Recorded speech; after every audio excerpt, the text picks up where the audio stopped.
That's all trip. இது ஒரு auto மற்றும் கேப் புக்கிங் ஆப். டிரைவருக்கும் பேசஞ்சருக்கும் நடுவில் இந்த ஆப் இருந்துகிட்டு ரேட்டை தீர்மானிக்காம டிரைவரே ரேட்டை தீர்மானிக்கலாம். பேசஞ்சரும் அவங்க அர்ஜென்சியை பொறுத்து முடிவு எடுத்துக்கலாம். கீழே டிஸ்கிரிப்ஷன்ல இருக்க லிங்கை கிளிக் பண்ணி தட்ஸ் ஆல் ட்ரிப்பை டவுன்லோட் பண்ணி. சென்னை நுங்கம்பாக்கம் வார்டு 113 வீரபத்திரன் தெருவில் சாலை சேதமடைந்து உள்ளதால் வாகன ஓட்டிகளும் பொதுமக்களும் அவ்வழியாக செல்ல முடியாமல் தவிக்கின்றனர். இது குறித்த கூடுதல் விவரங்களை வழங்குவதற்காக நமது செய்தியாளர் அன்பழகன் நேரலையில் இணைந்திருக்கிறார்.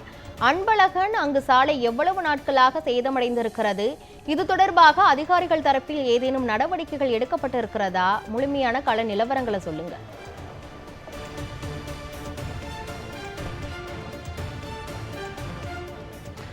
கிருஷ்ணவேணி, சென்னை மாநகராட்சி மண்டலம் 9 வார்டு 113 வீரபத்திரத்தில் தான் நம்ம இருக்கோம். இங்கே இந்த சாலைகள் போடுவதற்காக சாலைகள் போட்டிருக்காங்க. அந்த இடத்துல பார்த்திங்கன்னா இடையில அந்த ரோட்டை பறித்து போட்டிருக்காங்க. இந்த பறித்து போட்டுக்க அந்த இதனால் அந்த ஜல்லியெலாம் கிடக்கிறனால முதல்ல வண்டி வாகனங்களுக்கு அந்த கல்லெல்லாம் மேலேப்பட்டு சரி, அது பக்கத்தில் இருக்கிறவங்களுக்கு நடந்து போகிறவங்களுக்கும் சரி, மற்ற சிறு சிறு வண்டிகள் போச்சுன்னா அந்த கல் பட்டோன்னா உடனே அந்த மேலேப்பட்டு ஆபத்து இருக்குது. அது ஒரு பக்கம் இருந்தாலும் கூட இந்த பறிச்ச அந்த அந்த கட்டிட கழிவுகள்லாம் அந்த ரோடுடைய அந்த கல் இருக்குது பாருங்கள், அதை என்ன பண்ணி வச்சுருக்காங்கன்னா முழுவதுமாக சாலையில் கொட்டி வச்சுருக்காங்க. இதுதான் ரொம்ப இடைஞ்சல். இப்போ பார்த்தீங்கன்னா உங்களுக்கே தெரியும், பாதி ரோட்டு வரைக்கும் அந்த கல்லை கொட்டி வச்சுருக்காங்க. அந்த பறிச்சதை அந்த ரோட்டை தோண்டினதை போட்டு வச்சுருக்காங்க. இது உடனே அப்புறப்படுத்திருக்கணும். ஆனால் அப்புறப்படுத்தி இந்த வழியாக ஆம்புலன்ஸ்லாம் போகும். ஆம்புலன்ஸ் அந்த வண்டியுமே போகும்போது பிரேக் ஆகி தான் போகும். என்னென்னா இது வேகமாக வர முடியாது. திடீர்னு பார்த்தீங்கன்னா உங்களுக்கே தெரியும், பாதி ரோடு வரைக்குமே இந்த கல்லை கொட்டி வச்சுருக்காங்க. இது ஒரு ரோடு போடணும், மக்களுக்கு பயனுள்ள வகையில் ரோடு போடணும். ரோடு போடுறதுக்கு அந்த கல்லை அப்புறப்படுத்தாமல் கூட இருக்காங்க. இது தேர்தல் காலத்துக்கு தொடங்கினதில்லை. கேட்டால் தேர்தல் நடத்தை விதிமுறைகள் அப்படிங்களா. ஆனால் தேர்தல் தேதி அறிவியதற்கு முன்பாகவே இந்த பணி 1 மாதத்துக்கு மேலாகவே கிடக்குது. இந்த கல்லை கிடக்குதான்னு இந்த பகுதி மக்களும் குற்றச்சாட்டு வைக்கிறாங்க. தொடர்ந்து நீங்களும் இந்த முழுவதுமாக இந்த தெரு முழுவதும் இருசக்கர வாகனங்கள் போகிறவங்களும் சரி, வண்டியில் போகிறவங்களுக்கும் சரி, மிகுந்த சிரமமாக தான் போயிட்டுருக்காங்க. ஒரு அதிகாரிகளை அவங்களை கேட்டால் ஒன்றுமே சரியான ஒரு முறையில் பதில் சொல்லணுன்னு தான் சொல்கிறாங்க. ஆனால் நம்ம அதிகாரிட்ட விசாரிக்கும் பொழுது இது ஒப்பந்ததாரர் சொல்லியிருக்காங்க, ஒப்பந்ததாரர் எடுத்துலான்னு சொன்னாங்க. ஆனால் எடுக்கலான்னு இன்னும் எடுக்கல அப்படின்றாங்க. இந்த காட்சி நம்மளே பார்க்கலாம். இப்போ ஒரு ரோட்டில் நடக்க கூட முடியாது, அந்த நடைபாதைக்கு முழுவதுமாக அடைச்சி கிடக்குது. அதுவும் இல்லாமல் ஒரு பெரிய ரோடு, இது அகலமான ரோட்டில் பாதி வரைக்குமே கார்பரேஷன் இருக்குது. இந்த பகுதி மக்களிடம் நம்ம கேட்போம். தொடர்ந்து இங்கே இருக்கக்கூடிய மக்கள் அவங்களும் சொல்லியிருக்காங்க, தம்பி இந்த இது எவ்வளோ நாளாக இந்த ரோடு டேமேஜாக கிடக்குது, என்ன சொன்னீங்க? நீங்கள் சொல்லியிருந்தீங்களா, தகவல் சொன்னீங்களா? இல்லை இது இப்போ கொட்டி 1 மாதத்துக்கிட்ட ஆக போகுது. எப்போ எடுப்பாங்கன்னு தெரியல. ஆனால் அது போட்டுட்டு தான் இது வாரிட்டு அதுக்கப்புறம் இது உடச்சி போடுவோன்னு சொன்னாங்க. ஆனால் எப்போ எடுப்பாங்கன்னு தெரியல. நீங்கள் சொன்னீங்களா அது குறித்து?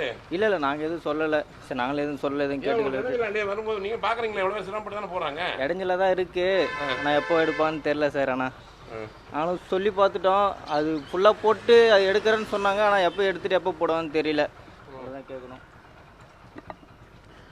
குறிப்பாக இவங்களும் சொல்லி பார்த்தா எடுக்கலான்னு சொன்னாங்கன்னா, பாருங்களேன், இந்த ஒரு கற்களை ரோட்டில் இருக்கக்கூடிய கல்லை பறித்து ரோட்டை பறித்து நடு ரோட்டில் தான் போட்டு வச்சுருக்காங்க. நடு ரோட்டில் போட்டு வைக்கணும் பொழுது எப்படி மக்கள் இதில் போவாங்க? ஒரு கார் வந்தால் அவங்களும் ஒதுங்கி தான் போக முடியும். அப்போ நடந்து போகிறவங்களுக்கு சிரமமாக இருக்கும். இப்போ இந்த வாகனத்தில் வர்றவங்களே ஒதுங்கி போகக்கூடிய சூழ்நிலை தான் இருக்கும். அவங்க இப்போ ஸ்கூலுக்கு குழந்தைகள் கூட்டி போகிறவங்களும் எதிர்த்து மாதிரி வண்டி வந்தாலும் அவங்களும் சிரமப்பட்டு தான் போக வேண்டிய சூழல் இருக்குது. ஒரு முக்கியமான பகுதியில் நுங்கம்பாக்கத்தில் இருக்கக்கூடிய இந்த முக்கிய இடம், இது பக்கத்தில் தான் மாநகராட்சியுடைய அலுவலகம் இருக்குது. தேனாம்பேட்டை அலுவலகம், அதாவது தேனாம்பேட்டை மண்டலம் 9 நம்ம இருக்கக்கூடிய இடத்துக்கு அருகில் தான் இருக்குது. இந்த சூழ்நிலை மாநகராட்சி மண்டல அலுவலகம் இருக்கக்கூடிய பகுதியிலேயே இந்த நிலைமை. நம்ம இது குறித்து அந்த உதவி பொறியாளர் பேசும் பொழுது நாங்கள் நடவடிக்கை எடுக்கணும்னு சொல்லியிருக்காங்க. ஆனால் தேர்தல் பண்ணிட்டு இருக்கோன்றாங்க. எல்லாருமே தேர்தல் பண்ணிட்டு இருப்பாங்க. அதற்காக அத்தியாவசிய பணின்னு ஒன்று இருக்குது, அத்தியாவசிய தேவைன்னு ஒன்று இருக்குது. இந்த ரோட்டை குறுக்க மறைச்சி பாதி தூரம் வரைக்கும் போது பொதுமக்கள் சிரமப்பட்டு தானே போகிறாங்க. அதனால் உடனடியாக நடவடிக்கை எடுக்கணும்னு தான் இந்த பகுதி மக்களும் எதிர்பார்த்துட்டு இருக்கிறாங்க. அன்பழகன், அங்கு 1 மாதத்திற்கு மேலாகவும் சாலை அந்த மாதிரி சேதமடைஞ்சிருக்கிறதுனால இன்னுமே அதிகாரிகள் யாரேனும் நேரில் பார்வையிடவில்லையா? அந்த பகுதி மக்கள் அதிகாரிகளிடம் ஏதேனும் புகார்கள் தெரிவித்தார்களா? என்ன சொல்றாங்க?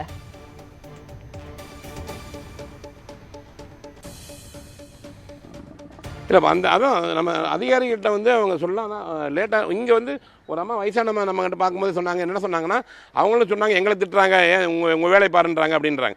ஆனால் நம்ம இது குறித்து உடனடியாகவே இந்த பகுதியினுடைய அந்த உதவி பொறியாளருக்கு நம்ம பேசணும். இந்த வந்து சாலையில் வந்து ரோடு கொட்டியிருக்குன்னு சொல்லியிருக்கிறோம்.